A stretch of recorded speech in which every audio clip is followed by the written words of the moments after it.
ويسر لي أمري واحلل عقدة من لساني يفقهوا قولي. حمد و ثنا کے بعد محترم معزز سامعین کرام، گزشتہ درس میں آپ کے سامنے سورہ انعام کی آیت نمبر 72 تک کا معنی اور مفہوم ذکر کیا گیا کہ جس میں اللہ رب العزت کی عبادت میں شرک کرنے والے بتوں اور رب تعالیٰ کی وحدانیت کے حوالے سے تفصیلی آپ کے سامنے بات کی گئی.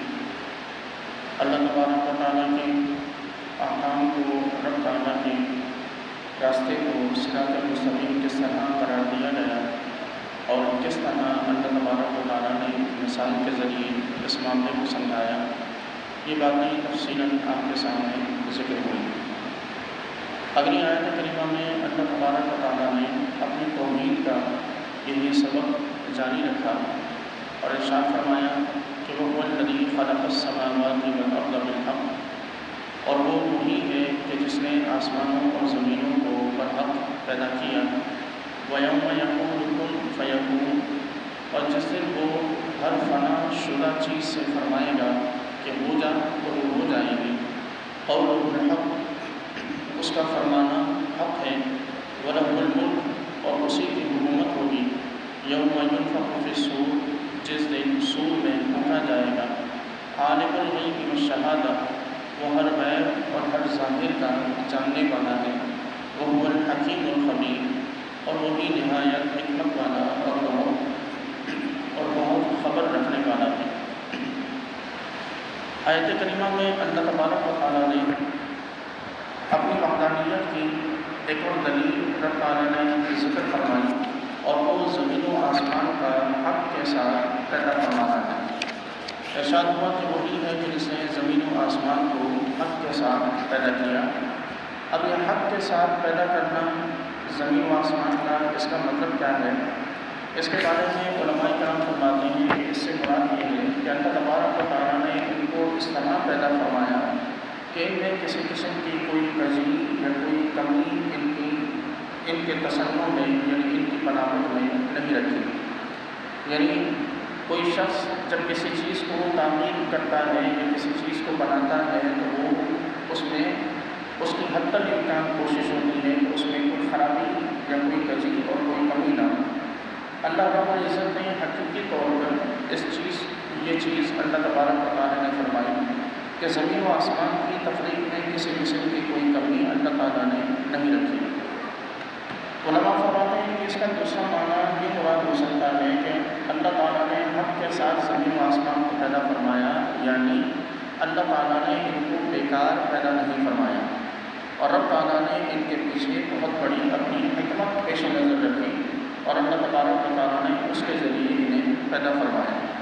تیسرا قول اس بارے میں علماء کرام کا یہ ہے کہ اس سے مراد یہ ہے کہ رب تعالیٰ نے اسے حق کی دلیل کے طور پر پیدا فرمایا، یعنی زمین کی پیدائش، آسمان کا پیدا کیا جانا، یا اللہ تبارک و تعالیٰ کی قدرت کی بہت بڑی دلیل ہے کہ دنیا میں کوئی اور شخص یا کسی اور ذات کے لیے ایسا ممکن ہی نہیں کہ وہ اتنا بڑا آسمان بنا دیں یا اتنی بڑی زمین کو بچھا دیں اور اس میں بھی کسی قسم کی کوئی خرابی یا کسی قسم کی کوئی کمی محسوس نہ ہو.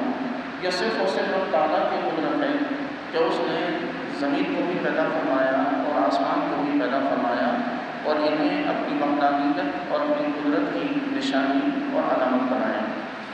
اس کے بعد اللہ تبارک و تعالیٰ نے اسی آیت میں آگے ارشاد فرمایا کہ وَيَوْمَ يَقُولُ كُن فَيَكُونُ، کہ جس دن وہ ہر فنا شدہ چیز سے فرمائے گا کہ ہو جا تو وہ ہو جائے گی. یہ دراصل قیامت کے دن کا تذکرہ ہے کہ قیامت کے دن کے بارے میں اللہ تبارک و تعالیٰ کا یہ فرمانا کہ قولُهُ الْحَقُّ، اسی کا فرمان حق ہے. وَلَهُ الْمُلْكُ، اسی کی بادشاہت ہے. يَوْمَ يُنفَخُ فِي الصُّورِ، اس دن کے جس دن صور میں پھونکا جائے گا. صور کا پھونکا جانا اور رب تعالیٰ کا کن فرمانا اور اللہ تبارک و تعالیٰ کے فرمان کا برحق ہونا، یہ تمام تر چیزیں قیامت سے تعلق رکھتی ہیں. کئی احادیث طیبہ میں رسول اللہ صلی اللہ علیہ وسلم کی فرامین منقول اور مروی ہیں کہ قیامت واقع ہوگی صور پھونکے جانے کے ذریعے، اور یہاں دنیا میں جب سب لوگوں کو فنا کیا جائے گا تو بھی سور پھونکا جائے گا، اور پھر جب میدان محشر کے لیے لوگوں کو اٹھایا جائے گا تو بھی سور پھونکا جائے گا۔ حضرت سیدنا عبداللہ بن عمرو رضی اللہ تعالیٰ عنہ کی روایت ہے قیامت کے فتنوں کے مطابق، جس میں آپ علیہ السلام نے ارشاد فرمایا کہ پھر سور پھونکا جائے گا، جو شخص بھی اس کو سنے گا وہ ایک طرف گردن جھکائے گا اور دوسری طرف سے اٹھا لے گا۔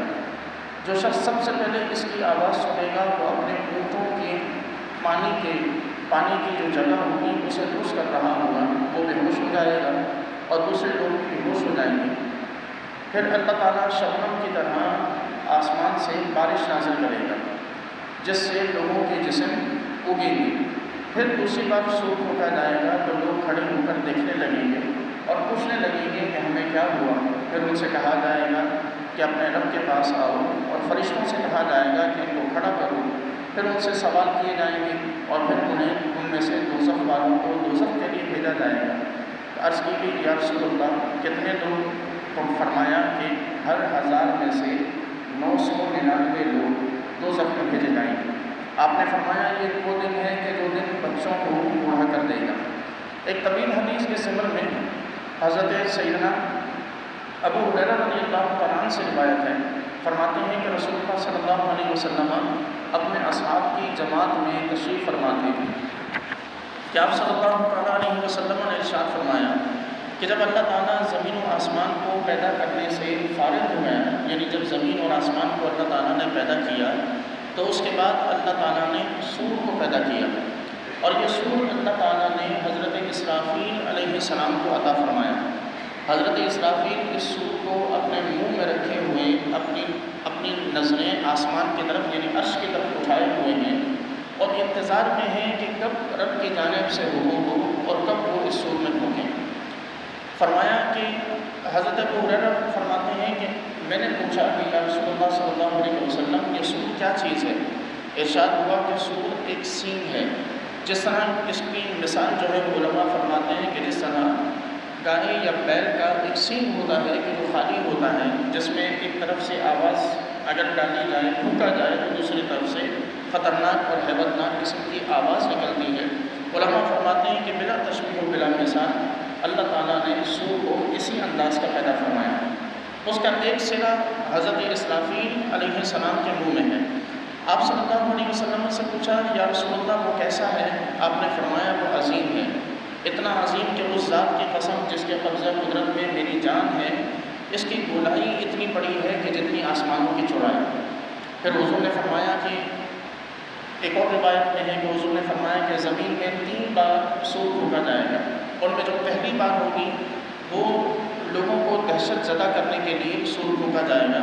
اللہ تعالیٰ دوسری مرتبہ سور پھونکنے پر سارے کے سارے لوگ مر جائیں گے، اور تیسری مرتبہ سور پھونکے جانے پر سارے لوگ زندہ ہو جائیں گے۔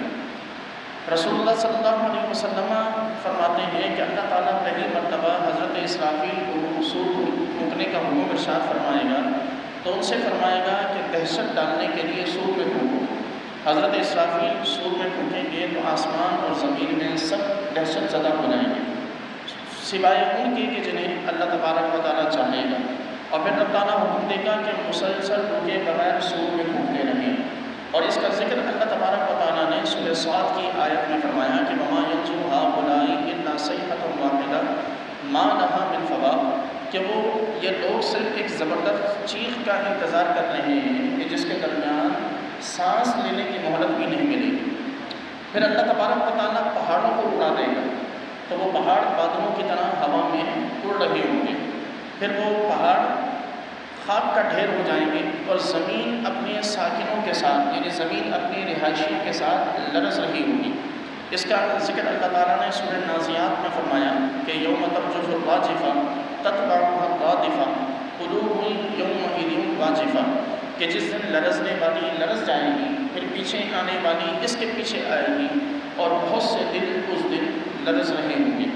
فرمایا کہ زمین اس طرح ہلنے اور جھولنے لگے گی کہ جس طرح سمندری جہاز جو بہت اونچا بنایا گیا ہو اسے سمندر کے اندر سمندری لہریں جھولنے پر مجبور کر دیتی ہیں، اور اس کے اندر موجود لوگ کسی ایک جگہ میں رک نہیں پاتے، اور وہ لہروں کی وجہ سے اور جہاز کے جھولنے کی وجہ سے کبھی ایک طرف اور کبھی دوسری طرف ایک دوسرے پر گرتے پڑتے رہتے ہیں۔ حضور نے فرمایا کہ زمین اسی طرح جھولنے لگی اور پھر دودھ پلانے والیاں اپنے بچوں کو بھول جائیں گی، جو حاملہ عورتیں ہوں گی ان کے حمل ساقط ہو جائیں گے۔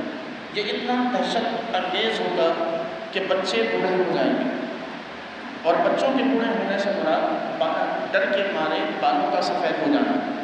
پھر فرمایا کہ شیاطین جان بچانے کے لیے زمین کے آخری کناروں تک بھاگیں گے، فرشتے ان کے پیچھے جائیں گے، ان سے مقابلہ کر کے ان کے چہروں پر ماریں گے اور لوگ پیٹھ موڑ کر واپس بھاگیں گے۔ زمین ہر طرف سے پھٹنے لگے گی اور ایک ایسا عظیم واقعہ ظاہر ہوگا کہ جو اس سے پہلے کبھی نہ ہوا تھا۔ ایسی گھبراہٹ اور دہشت کاری ہوگی کہ جس کو اللہ تعالیٰ ہی بہتر جانتا ہے۔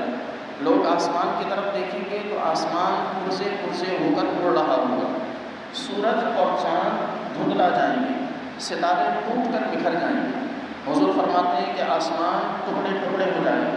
آپ فرماتے ہیں کہ لیکن مردوں کو اس کی بالکل خبر نہیں ہوگی۔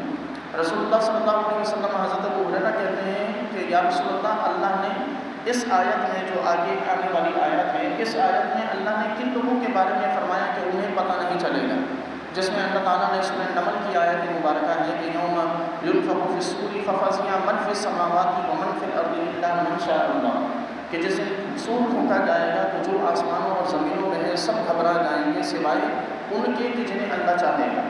تو حضور نے ارشاد فرمایا کہ اس سے مراد شہداء ہیں، یعنی وہ کہ جو اللہ کی راہ میں شہید ہوئے۔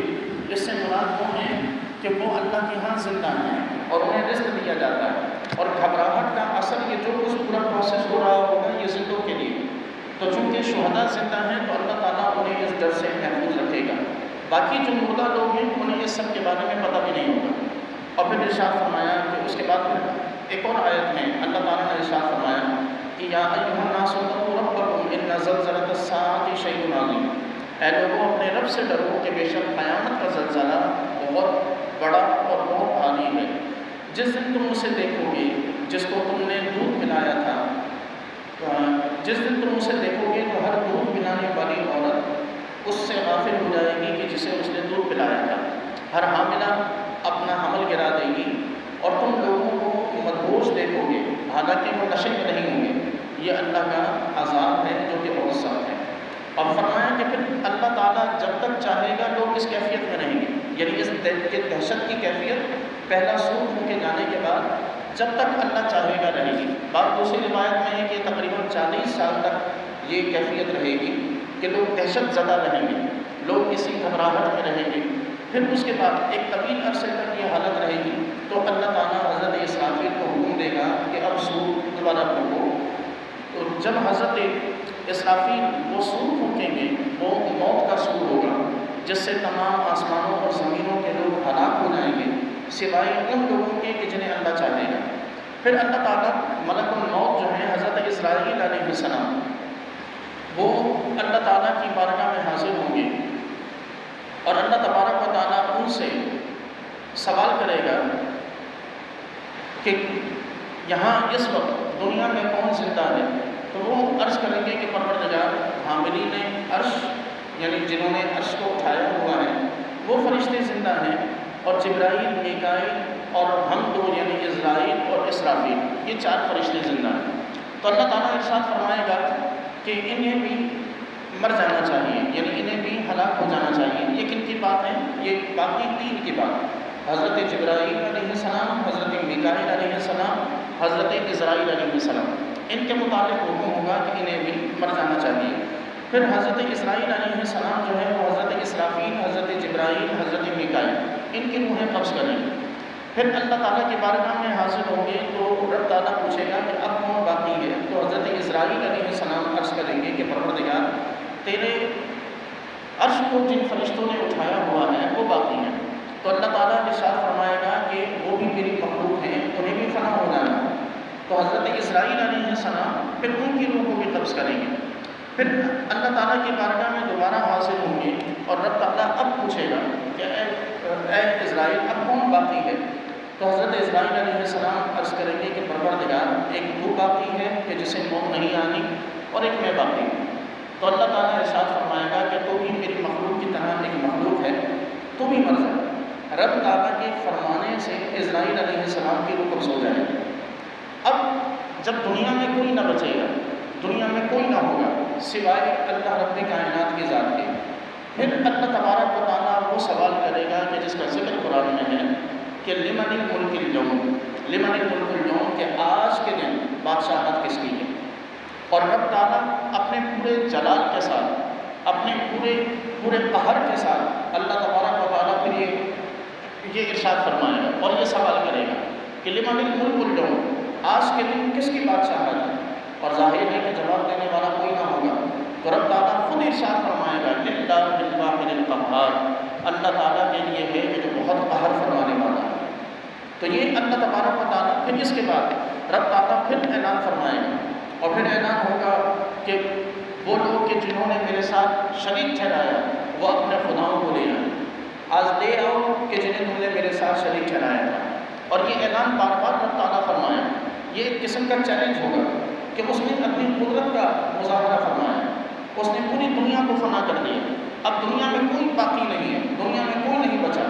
یہی وہ وقت ہے کہ جس وقت میں بندہ اگر کسی کا معبود برحق ہو تو وہ اسے سامنے لے کر آئے، اللہ تعالیٰ کے مقابلے میں سامنے لے کر آئے، اور اللہ تعالیٰ اس وقت یہ چیلنج کرے گا کہ تمہارے جو شرکا تھے ان کو سامنے لے کر آؤ، لے آؤ انہیں کہ جنہیں تم میرے ساتھ شریک ٹھہرایا کرتے ہیں۔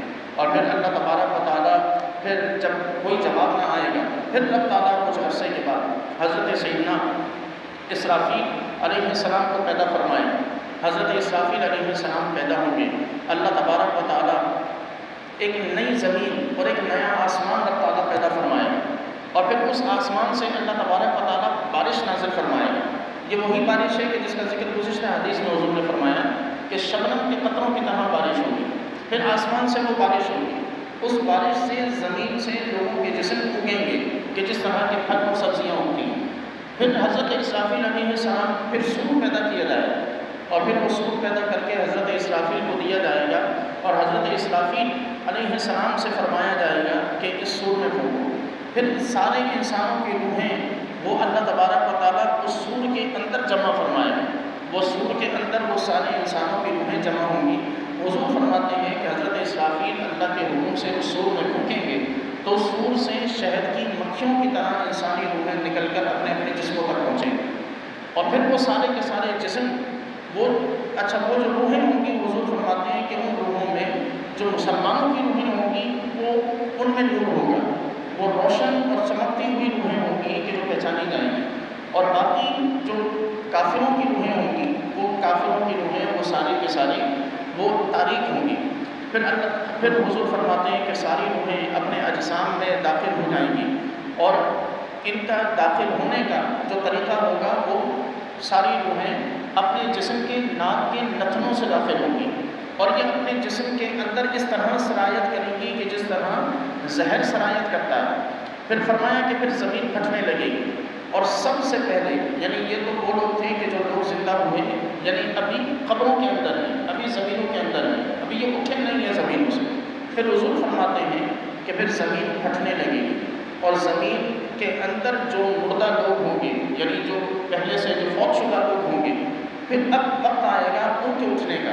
حضور فرماتے ہیں کہ زمین پھٹنے لگے گی اور میں سب سے پہلے زمین سے نکلوں گا۔ یہ حضور صلی اللہ علیہ وسلم کی خصوصیت ہے کہ آپ قیامت کے دن سب سے پہلے زمین سے اٹھائے جائیں گے، اور آپ کے ساتھ پھر بعض دوسری روایات میں ہیں کہ ایک ہاتھ میں حضرت سیدنا ابوبکر صدیق کا ہاتھ ہوگا اور دوسرے ہاتھ میں حضرت سیدنا عمر فاروق رضی اللہ تعالیٰ کا ہاتھ ہوگا۔ حضور اپنے ساتھ ان دونوں کو لے کر اپنے مزار انوار سے اٹھیں گے، اور پھر فرماتے ہیں کہ لوگ سرعت کے ساتھ، تیزی کے ساتھ اپنے رب کی طرف نکلیں گے۔ فرمایا کہ تم سب 30 سال کی عمر میں اٹھو گے، اور اس دن زمین کی جو زبان ہوگی وہ سریانی ہوگی، یعنی اور کوئی زبان نہیں ہوگی، زمین میں سریانی زبان بولی جائے گی۔ پھر فرماتے ہیں کہ یہ قبروں سے نکلنے کا دن ہے کہ اللہ تعالیٰ نے اسی دن کے متعلق فرمایا کہ اس دن ہم تم کو جمع کریں گے اور تم میں سے کسی کو نہیں چھوڑیں گے۔ پھر وہ ایک جگہ میں سارے لوگ ایک جگہ میں 70 سال تک کھڑے رہیں گے۔ اللہ تعالیٰ نہ تمہاری طرف دیکھے گا، نہ اللہ تعالیٰ تمہارا کوئی فیصلہ کرے گا، نہ اللہ تعالیٰ کسی کی کچھ سنے گا، اور یہ وقت ہوگا کہ خلقت روئے گی، آنسو ختم ہو جائیں گے تو آنکھوں سے خون بہنے لگے گا۔ حضور فرماتے ہیں کہ پھر لوگ اپنے پسینے میں شرابور کی ٹھوڑیوں تک اور منہ تک پسینہ پہنچا ہوگا۔ لوگ کہیں گے کہ ہمارے رب کے پاس کون ہماری شفاعت کرے گا، کون ہے کہ جو رب کے پاس جا کر سفارش کرے، تاکہ حساب و کتاب بھی کم از کم شروع ہو کہ اب تک تو کچھ بھی نہیں ہو رہا۔ ایک قطار میں، ایک صف میں اور ایک میدان میں بے یار و مددگار کھڑے ہیں، ہر کسی کو اپنی اپنی فکر ہے، ہر کوئی اپنے اپنے پسینے میں ڈوبا کھڑا ہے۔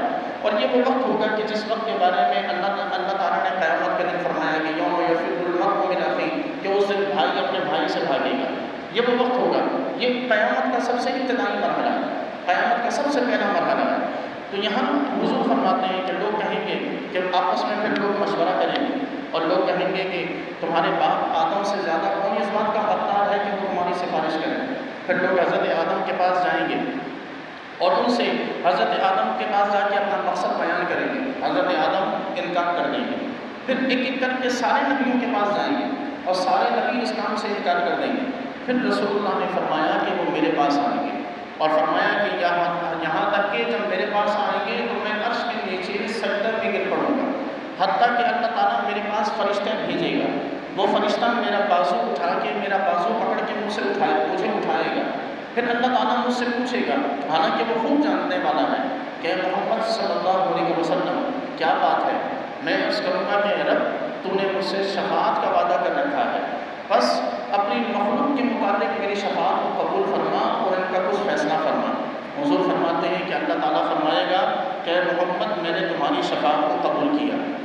فرماتے ہیں کہ پھر میں تمہارے پاس آ کر، میں تمہارے درمیان آ کر فیصلہ کروں گا۔ رسول اللہ فرماتے ہیں کہ جب اللہ تعالیٰ یہ فرمائے گا تو میں واپس آ کر لوگوں کے ساتھ کھڑا ہو جاؤں گا۔ تو جس وقت ہم سب کھڑے ہوں گے تو آسمان سے ایک زبردست قسم کی آواز آئے گی اور وہ آواز ایسی ہوگی کہ جس سے سب گھبرا جائیں گے۔ زمین کے جن و انس سے دگنی تعداد میں آسمان سے فرشتے نازل ہوں گے اور فرمایا کہ حتیٰ کہ وہ زمین کے قریب آ جائیں گے، زمین ان کے نور سے روشن ہو جائے گی، وہ اپنے صفحے بنائیں گے۔ اپنی صفحے بنانے کے بعد ہم ان سے پوچھیں گے کیا تم میں کوئی ہمارا رب ہے؟ تو فرشتے کہیں گے کہ نہیں، وہ آنے والا ہے۔ پھر تیسرے آسمان سے اس سے دگنے فرشتے نازل ہوں گے، وہ زمین کے جن و انس سے بھی دگنی تعداد میں ہوں گے، حتیٰ کہ جب وہ زمین کے قریب ہوں گے تو زمین ان کے نور سے بھی روشنی ہو جائے گی۔ پھر وہ اپنی صفحے بنائیں گے، ہم ان سے کہیں گے کہ کیا تم میں ہمارا کوئی رب ہے؟ وہ کہیں گے کہ نہیں، وہ آنے والا ہے۔ پھر دوبارہ فرشتے نازل ہوں گے، وہ انسانوں اور جنوں کی سے دگنی تعداد میں ہوں گے اور پھر وہ ہم ان سے سوال کریں گے کہ کیا تم میں ہمارا رب ہے؟ پھر کہا جائے گا کہ نہیں، وہ آنے والا ہے۔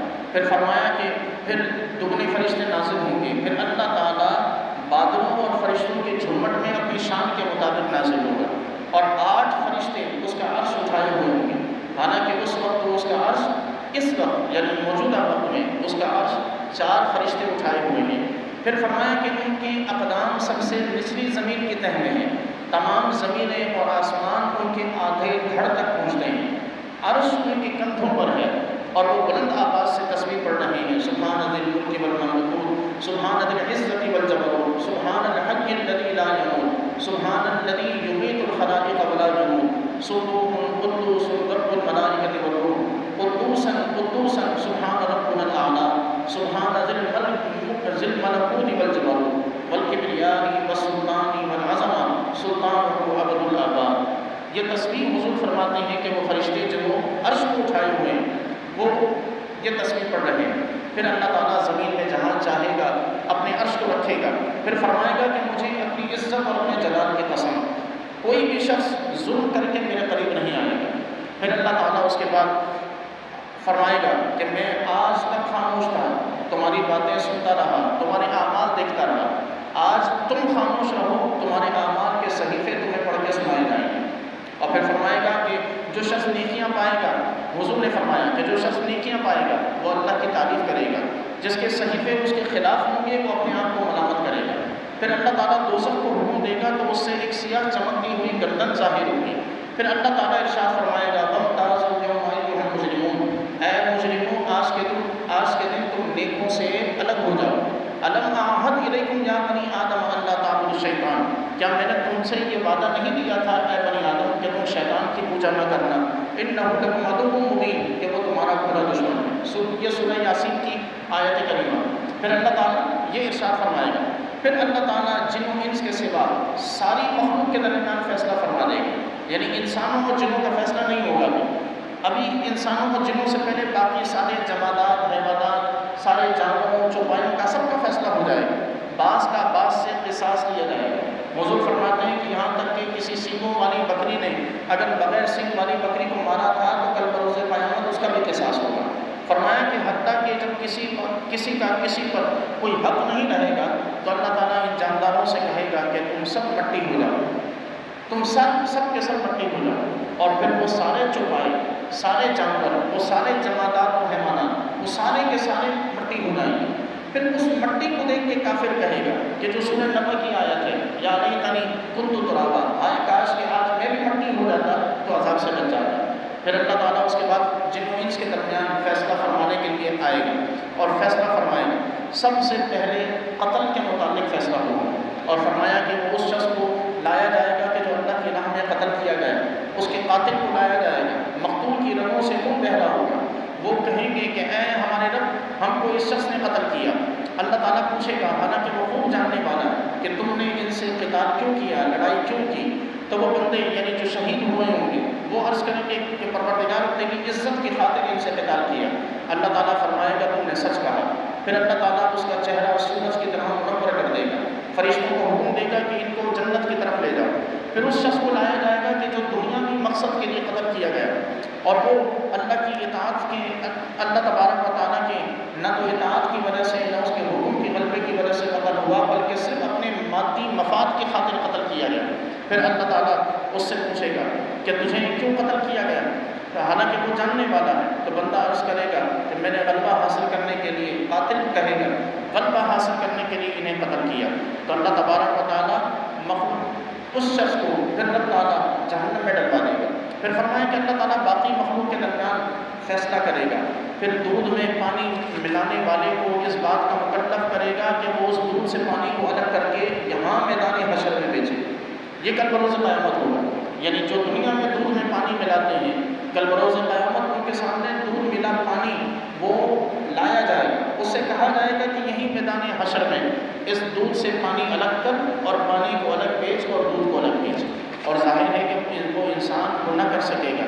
پھر فرمایا کہ حتیٰ کہ جب کسی شخص پر کوئی حق باقی نہیں رہے گا تو ایک ندا کرنے والا ندا کر کے ساری مخلوق کو سنائے گا اور کہے گا کہ سنو، جو جس خدا کی عبادت کرتا تھا وہ اس خدا کے ساتھ لاحق ہو جائے، وہ اس خدا کے ساتھ جا کے کھڑا ہو جائے۔ پھر جتنے لوگ جتنے معبودوں کی عبادت کرتے تھے، جس معبود کی عبادت کرتے تھے، وہ سب اس کے ساتھ چلے جائیں گے۔ اللہ تعالیٰ ایک فرشتے کو حضرت عیسیٰ کی شکل اختیار کرنے کا حکم دے گا، تو سارے عیسائی حضرت عیسیٰ کے پیچھے چل پڑیں گے، اس فرشتے کے پیچھے چل پڑیں گے۔ پھر اللہ تعالیٰ ایک فرشتے کو حضرت عزیر کی شکل اختیار کرنے کا حکم دے گا، تو سارے یہودی کہ جنہوں نے حضرت عزیر کو اللہ کا بیٹا قرار دیا، وہ حضرت عزیر کی شکل کے اس فرشتے کے پیچھے چل پڑیں گے۔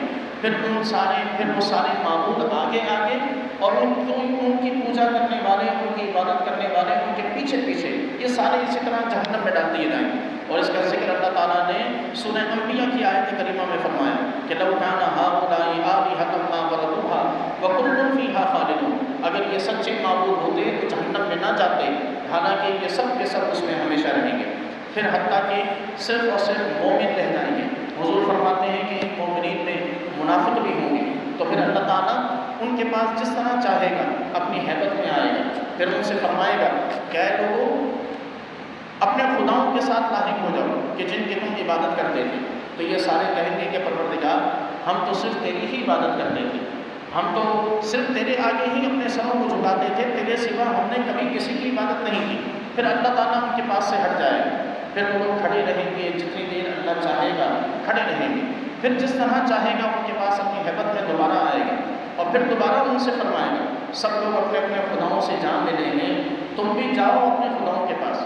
مومن کہیں گے کہ اے خدا، اللہ کے سوا ہمارا کوئی معبود نہیں، ہم اسی کی عبادت کرتے ہیں۔ پھر اللہ تعالیٰ فرمائے گا کہ میں ہی تمہارا رب ہوں۔ وہ کہیں گے کہ ہم تجھ سے اللہ کی پناہ میں آتے ہیں، یعنی مومن یقین نہیں کریں گے کہ جو سامنے ہے اور جو کہہ رہا ہے کہ میں تمہارا رب ہوں، یہی ہمارا رب ہے۔ تو اللہ تعالیٰ فرمائے گا کہ کیا تمہارے اور تمہارے رب کے درمیان کوئی نشانی ہے کہ جو نشانی تم دیکھو تو پہچان جاؤ کہ یہ تمہارا رب ہے؟ وہ کہیں گے کہ ہاں۔ پھر اللہ تعالیٰ ان کے لیے اپنی پنڈلی اپنی شان کے مطابق کھولے گا اور ان کے لیے اللہ تعالیٰ اپنی عظمت سے تجلی فرمائے گا. اس تجلی سے مومن اپنے رب کو پہچانیں گے. پھر وہ سجدے میں گر جائیں گے. جب تک اللہ چاہے گا وہ اس کی بارگاہ میں سجدے میں رہیں گے. پھر اللہ تعالیٰ منافقوں کی پشتوں کو گائے کی پشتوں کی طرح بالکل سیدھا کر دے گا. وہ اپنی پیٹھوں کے بل گر پڑیں گے. یعنی منافقوں کی جو پیٹھیں ہوں گی پشتیں ہوں گی وہ بالکل تخت کی طرح سیدھی ہو جائیں گی اور ایسے سیدھی ہو جائیں گی کہ اب ان کی کمر واپس مڑنے کی طرف نہیں آئے اور وہ وہیں سجدے کی حالت سے ہی زمین پر ان کے بل گر پڑیں گے.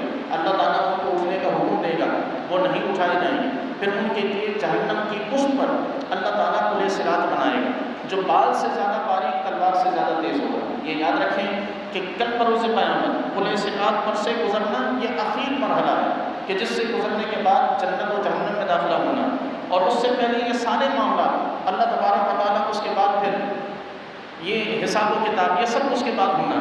لیکن یہ تمام مومن اور مسلمان ہی ہوں گے کہ جو اس پل صراط پر سے گزریں گے, اور ہر شخص اپنی اپنی گناہوں اور اپنے اپنے اعمال کے حساب سے اور اس پل صراط سے گزرے گا. حضور فرماتے ہیں کہ اس میں جگہ جگہ آنکڑے اور کانٹے ہوں گے, اس میں پھسلنے کی جگہیں ہوں گی. بعض مسلمان اس پر سے پلک جھپکنے میں گزر جائیں گے, بعض ہوا کے جھونکے کی طرح گزریں گے, بعض تیز رفتار گھوڑے کی طرح گزریں گے, بعض تیز چلنے والے کی طرح گزریں گے, بعض صحیح سالم گزریں گے, بعض لوگ زخمی ہو کر گزریں گے, بعض لوگ منہ کے بل جہنم میں گر جائیں گے.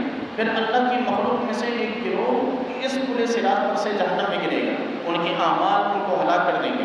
بعض کے صرف پیروں تک آگ پہنچے گی, اس سے اوپر نہیں آئے گی, اور ان کے چہروں پر اللہ نے آگ کو حرام کر دیا ہوگا. بعض لوگ ایسے ہوں گے کہ جب جنتی جنت میں چلے جائیں گے تو وہ لوگ کہیں گے کہ ہمارے رب ہماری کون شفاعت کرے گا کہ ہم بھی جنت میں جائیں. تو اللہ تعالیٰ یہ ارشاد فرمائے گا, وہ کہیں گے کہ تمہارے باپ حضرت آدم سے زیادہ اس بات کا کون حقدار ہوگا. پھر حضرت آدم علیہ السلام کے پاس سفارش کی بات لے کر جائیے. حضرت آدم علیہ السلام پھر انکار کر دیں گے. پھر حضرت آدم علیہ السلام کو, یعنی یہ دوبارہ ہوگا, حضرت آدم علیہ السلام کو اپنا گناہ یعنی وہ یاد آئے گا جنت میں ممنوع پھل کا کھانا, اور پھر وہ ارشاد فرمائیں گے کہ میں آج کے دن اللہ رب کائنات کے قہر کا سامنا نہیں کر سکتا. پھر وہ دوسرے انبیاء کے پاس بھیجیں گے. پھر یہاں فرماتے ہیں کہ پھر اللہ تبارک و تعالیٰ پھر میرے پاس لوگ آئیں گے اور میں اپنے رب کی بارگاہ میں عرض کروں گا کہ میرے رب کے پاس میری 3 شفاعتیں ہیں جس کا اس نے مجھ سے وعدہ کر رکھا ہے. پہلی شفاعت اس وقت ہوئی تھی کہ جب سارے انسانوں کا معاملہ تھا, اور اب دوسری شفاعت اس وقت ہوگی کہ جب صرف مومنین کا معاملہ ہے. پھر اللہ تبارک و تعالیٰ مجھ سے اللہ تعالیٰ نے وعدہ کر رکھا ہے میں جنت کی طرف روانہ ہوں گا, جنت کے دروازوں کو کھلواؤں گا. حضور فرماتے ہیں کہ پھر میرے لیے جنت کے دروازے کھول دیے جائیں گے, مجھے تعظیم کے ساتھ خوش آمدید کہا جائے گا. میں جنت میں داخل ہو کر عرش کے اوپر اپنے رب کو دیکھوں گا, میں اس کے سامنے سجدے میں گر پڑوں گا. پھر جب تک اللہ چاہے گا میں سجدے میں رہوں گا. پھر اللہ تعالیٰ مجھے اپنی ایسی حمد کی اور باقی بیان کرنے کی توفیق اور اجازت دے گا کہ جو اس نے اپنی مخلوق میں سے آج تک کسی کو نہ دی ہوگی. پھر اللہ تعالیٰ مجھ سے ارشاد فرمائے گا کہ اے محمد اپنا سر اٹھائیے اور سفارش کیجیے, آپ کی شفاعت قبول کی جائے گی. سوال کیجیے آپ کو دیا جائے گا. فرماتے ہیں کہ بس میں اپنا سر اٹھاؤں گا. اللہ تعالیٰ مجھ سے پوچھے گا, حالانکہ وہ سب سے زیادہ جاننے والا ہے, تو وہ پوچھے گا کہ محمد کیا بات ہے. میں عرض کروں گا اے میرے رب تو نے مجھ سے شفاعت کا وعدہ کیا تھا, تو اہل جنت کے متعلق میری شفاعت قبول فرما. اللہ تعالیٰ فرمائے گا کہ میں نے تمہاری سفارش کو قبول کیا. پھر میں نے ان کو جنت میں داخل ہونے کی اجازت دے دی, سب وہ جنت میں داخل ہو جائیں گے. رسول اللہ فرماتے ہیں کہ تم دنیا میں اپنے گھروں اور بیویوں کو اس قدر نہیں پہچانتے جس قدر تم جنت میں اپنے گھروں اور بیویوں کو پہچانو گے. فرمایا کہ پھر رسول اللہ نے فرمایا کہ میں شفاعت کروں گا, یہ کہوں گا کہ میرے رب میری امت میں سے وہ لوگ جو دوزخ میں گر گئے ہیں ان کا کیا ہوگا. اللہ تعالیٰ فرمائے گا جاؤ جن کی صورت تم پہچانتے ہو ان کو دوزخ سے نکالو. پھر حضور فرماتے ہیں کہ پھر اللہ تعالیٰ فرماتے ہیں کہ ان لوگوں کو دوزخ سے نکال لیا جائے حتیٰ کہ دوزخ میں میرا ایک بھی امتی نہیں رہے گا. حضور فرماتے ہیں کہ پھر اللہ تعالیٰ شفاعت کی اجازت دے گا ہر نبی, یعنی حضور کی شفاعت کے بعد پھر اب شفاعت کی اجازت سب کو ملے گی. فرماتے ہیں کہ ہر نبی اپنی امتی کی شفاعت کرے گا, ہر شہید اور لعنت کرنے والے کے سوا ہر مومن شفاعت کرے گا, کیونکہ لعنت کرنے والے کو نہ شہید لکھا جائے گا اور نہ اس کو شفاعت کرنے کی اجازت دی جائے گی. پھر اللہ تعالیٰ فرمائے گا کہ جس کے دل میں 1 دینار کے برابر بھی ایمان ہے اس کو دوزخ سے نکالو۔ پھر اللہ تعالیٰ فرمائے گا جس کے دل میں 2/3 دینار کے برابر ایمان ہو اسے بھی جہنم سے نکالو۔ پھر فرمائے گا کہ جس کے دل میں آدھے دینار کے برابر ایمان ہے اسے بھی جہنم سے نکالو۔ پھر فرمائے گا کہ جس کے دل میں 1/3 کے برابر ایمان ہے اسے بھی جہنم سے نکالو۔ پھر فرمائے گا کہ جس کے دل میں 1 قیراط یعنی 6 جو کے دانوں کے برابر جس کے دل میں ایمان ہے فرمائے گا کہ اسے بھی جہنم سے نکالو۔ پھر فرمائے گا کہ جس کے دل میں 1 رائی کے دانے کے برابر بھی ایمان ہے اسے بھی جہنم سے نکالو۔ پھر فرمائے گا بے شک ابلیس لعنہ اللہ اس امید یہ امید کرے گا، یعنی ابلیس کو اس دن یہ امید ہوگی کہ کوئی اس کی بھی شفاعت کر دے، لیکن اس کی شفاعت کرنے والا کوئی نہ ہوگا۔ پھر فرماتے ہیں حضور کہ جب ہر شخص شفاعت کر چکا ہوگا دوزخ میں کوئی شخص ایسا باقی نہیں بچے گا جس نے اللہ کی کوئی نیکی کی ہو، تب اللہ تعالیٰ فرمائے گا کہ اب میں باقی رہ گیا ہوں اور میں سب سے زیادہ نیکی کرنے والا ہوں۔ پھر اللہ تعالیٰ دوزخ میں اپنی شان کے مطابق اپنا ہاتھ داخل کرے گا اور پھر اس ہاتھ میں جتنے لوگ آئیں گے اللہ تعالیٰ ان بے شمار لوگوں کو جہنم سے نکال کے جنت میں داخل کر دے گا۔ فرمایا کہ وہ سارے لوگ وہ ہوں گے کہ جن کی تعداد کو وہی جانتا ہے، وہ لوگ جلی ہوئی لکڑیوں کی طرح ہوں گے۔ اللہ تعالیٰ انہیں نہر الحیوان میں یعنی زندگی کی نہر میں اللہ تعالیٰ انہیں ہوتا دے گا، وہ اس طرح اگنے لگیں گے جس طرح دریا کے کنارے کی مٹی میں دبا ہوا دانہ اگنے لگتا ہے۔ حضور فرماتے ہیں کہ جو پھر وہ دانہ جو سورج کی دھوپ میں سبز ہو جاتا ہے اور سائے میں ضبط ہو جاتا ہے، عربوں نے جب رسول اللہ سے یہ سنا تو کہنے لگے یا رسول اللہ ایسا لگتا ہے اللہ لگتا ہے کہ آپ جنگل میں رہیں، وہ شاداب سبزیوں کی طرح اگیں گے اور ذرات کی طرح پھیلے ہوئے ہوں گے، ان کی پیشانیوں پر لکھا ہوا ہوگا کہ یہ صرف رحمان کے آزاد کیے ہوئے بندے ہیں۔ پھر جہنم سے آزاد کیے ہوئے دوزخی اس تحریر سے اہل جنت ان کو پہچانیں گے، یعنی ان کے ماتھوں پہ لکھا ہوا ہوگا کہ ان پر جہنم واجب تھی لیکن اللہ نے رحمان نے انہیں آزاد کیا، اور جنت میں لوگ ان کی پیشانیوں میں لکھی ہوئی اس تحریر کے ذریعے پہچانیں گے تو انہیں شرمندگی ہوگی۔ وہ اللہ کی بارگاہ میں عرض کریں گے پروردگار یہ تحریر ہماری پیشانیوں سے ہٹا دے، پروردگار ان کی پیشانیوں سے وہ تحریر مٹا دے گا۔ پھر حافظ ابن کثیر لکھتے ہیں کہ حدیث مشہور ہے اور اس میں بہت سی چیزیں ایسی ہیں کہ جو رسول اللہ صلی اللہ علیہ وسلم کی دیگر احادیث سے مروی ہے۔ یہ مکمل جو آپ کے سامنے ذکر کی گئی یہ صرف ایک حدیث مبارک ہے کہ جس میں رسول اللہ صلی اللہ علیہ وسلم نے قیامت کے پورے احوال کو بڑی تفصیل کے ساتھ آپ صلی اللہ علیہ وسلم نے ذکر فرمایا۔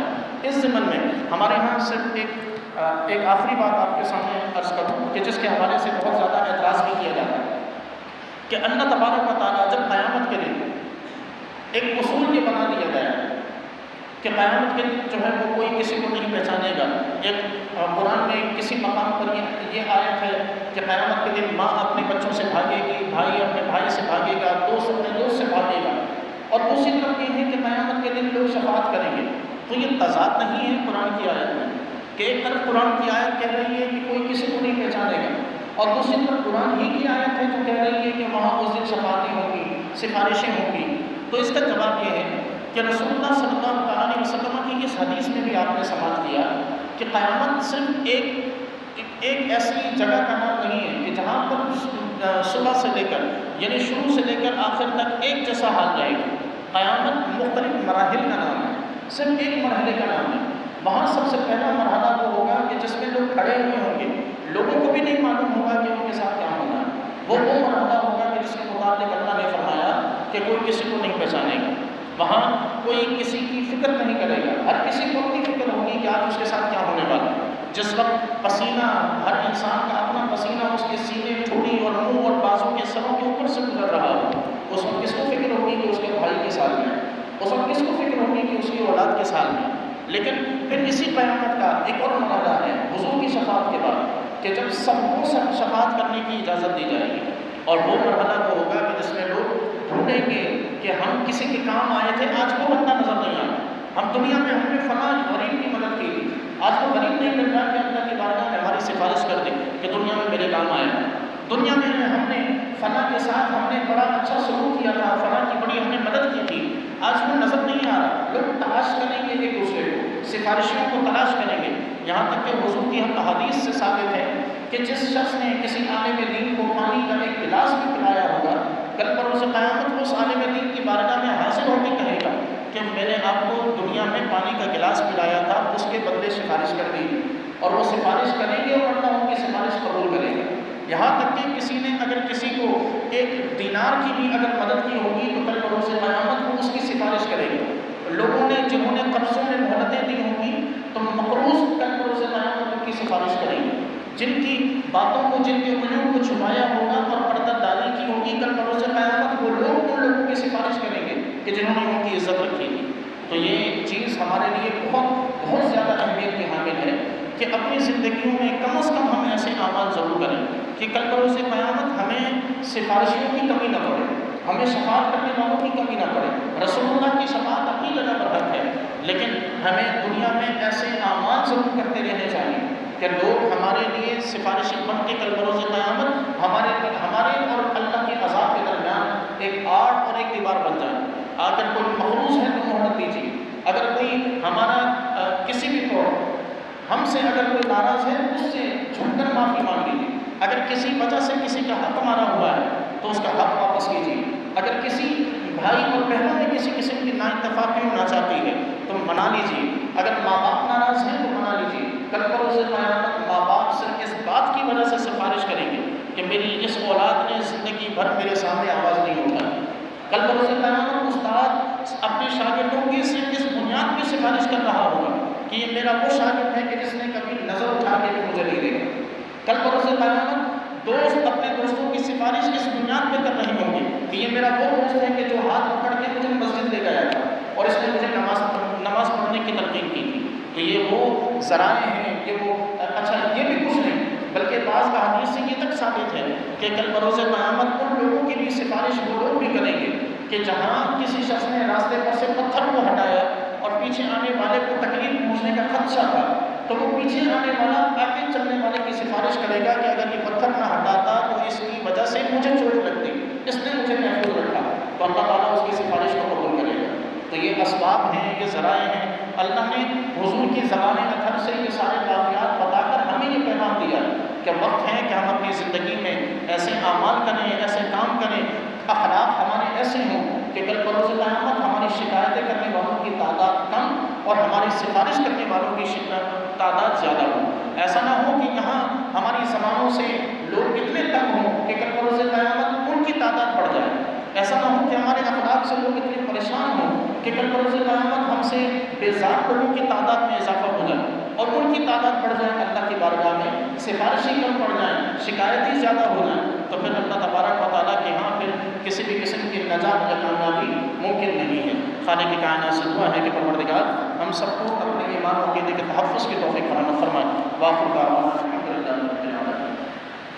الحمدللہ رب العالمین والصلاة والسلام علی